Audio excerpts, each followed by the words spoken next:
இயேசு கிறிஸ்து நாமத்தில் YMC சார்பாக கிறிஸ்து நாமத்தில் அன்பின் வாழ்த்துக்களை தெரிவித்துக் கொள்கிறோம்.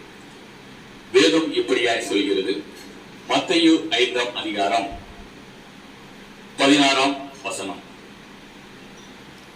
இவ்விதமாய் மனுஷர் உங்கள் நற்கிரிகளை கண்டு பரலோகத்தில் இருக்கிற உங்கள் பிதாவை மகிமைப்படுத்தும் படி உங்கள் வெளிச்சம் அவருக்கு முன்பு பிரகாசிக்க கடவுள் என்று சொல்கிறது. வேதம் எப்படி சொல்கிறது? நீங்கள் உலகத்துக்கு வெளிச்சமாய் இருக்கிறீர்கள் என்று சொல்கிறது. நாம் எப்படி இருக்கோம்? நம்ம வேலை செய்யற இடத்துல, படிக்கிற இடத்துல, இல்ல பிரயாணங்கள்ல, இல்ல நம்ம குடும்பத்துல, நம்ம தெருவுல நாம் வெளிச்சமா இருக்கிறோமா? பரலோக பிதா சொன்னது மாதிரி நீங்க உலகத்துக்கு வெளிச்சமா இருக்கிற இயேசுவா கிறிஸ்டின்னு சொல்லிக்கிற நம்போ, இயேசு ரட்சகர்னு சொல்ற நம்போ, நம்ம வேலை செய்யற இடத்துல, படிக்கிற இடத்துல எப்படி இருக்கும்? நற்சாட்சி வாழ்க்கை வாழ்றோமா? நம்ம ஒளி அவங்களுக்கு பிரகாசிக்கிறதா? நம்ம அவங்களுக்கு நன்மையா இருக்கிறோமா?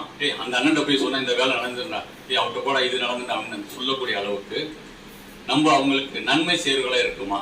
படிக்கிற இடத்துல, வேலை செய்யற இடத்துல, குடும்பத்துல இருக்கிறோமா என்பதை சற்று சிந்தித்து பார்க்கணும். இந்த வெளிச்சம் எப்படி நமக்கு வரும்? இந்த எப்படி நம்ம எல்லாத்துக்கும் வெளிச்சமா இருக்க முடியும்னா, தேவன் ஒவ்வொருத்தருக்கு ஒவ்வொரு திறமையை கொடுத்திருக்காரு. சில பாத்தீங்கன்னா நல்ல திறமையா பேசுவாங்க, சிலவங்க பாத்தீங்கன்னா நல்ல ஐடியா பண்ணி சில பிரச்சனை உள்ள சூழ்நிலையில தெரிஞ்சுன்னா சில நல்ல ஐடியா கொடுப்பாங்க, ஆபத்து நல்ல ஐடியா கொடுத்து நல்ல சக்சஸா மாத்துவாங்க. இது எல்லாம் தேவன் மூலமா வரக்கூடிய ஞானம். நம்ம தேவ சமூகத்தை தேடும் பொழுதும், ஜெபிக்கும் பொழுதும், அவர் நாடும் பொழுதும் நம்ம பட்டணத்துக்கு வெளிச்சமா இல்ல, நம்ம வீட்டுக்கு வெளிச்சமா இருப்பாரு, நம்ம தெருவுக்கு வெளிச்சமா இருப்பாரு, நம்ம வேலை ஸ்தலத்துல நமக்கு வெளிச்சமா வைப்பாரு, நம்ம இந்த சமுதாயத்தில் நம்ம உயர்த்தி வைப்பாரு. முதலாவது நம்ம தேவனை தேடும் பொழுது இந்த வெளிச்சம் நமக்கு வரும். அப்படியே வேதமே வெளிச்சம், சத்தியமே, வேத வசனமே என்று சொல்லுது. நம்ம தேவ வசனத்தை தேடும் பொழுது நமக்கு இன்னும் வாழ்க்கையில வெளிச்சம் கிடைக்கும், பிரகாசமுடைய வாழ்க்கை தேவன் நமக்கு தருவாரு. ஆமாம். அப்படியே கண்கள் மூடி ஜெபம் பண்ணுவோம். மகா இரக்கமுள்ளவரே, நன்றியோடு துதிக்கிறோம் ஆண்டவரே. ஆண்டவரே, நீங்க சொல்லியிருக்கீங்களே, நீங்க உலகத்துக்கு வெளிச்சமா இருக்கீங்கன்னு சொல்லி. ஏசப்பா, அந்த வெளிச்சத்தை நாங்க எங்க கூட இருக்கவங்க காணணும் ஆண்டவரே. அப்படி எங்களை வழி நடத்தும்படியா ஜெபிக்கிறோம். அப்படிப்பட்ட அபிஷேகத்தை எங்க வழி நடத்த, நன்மையான காரியங்களை அப்படிப்பட்டு அநேக நன்மைகள் செய்ய, அநேகத்துக்கு வெளிச்சமா இருக்க நாங்க உதவி செய்ய ஆண்டவரே, எங்க மூலியமாக நல்ல ஆலோசனை தந்து அவங்க வாழ்க்கையை சுபிஷமாக இருக்க தேவன் எங்களை எடுத்து பயன்படுத்தும்படியா ஜெபிக்கிறோம்.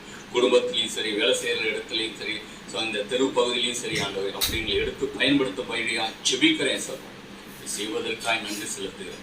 இந்த நேரத்தில் YMC சாமத்தில் இருக்க ஒவ்வொருக்காக ஜெபிக்கிறோம். போர்டு மெம்பர்ஸ் எல்லா குடும்பத்துக்கு ஜெபிக்கிறோம். ஒவ்வொரு சிறுவரையும் பாதுகாத்துக் கொள்ளும்படியா ஜெபிக்கிறோம். வெயில் காலங்களில் இருக்கிற எல்லா விளைவுகளையும் நீக்கி போடும்படியா ஜெபிக்கிறோம்.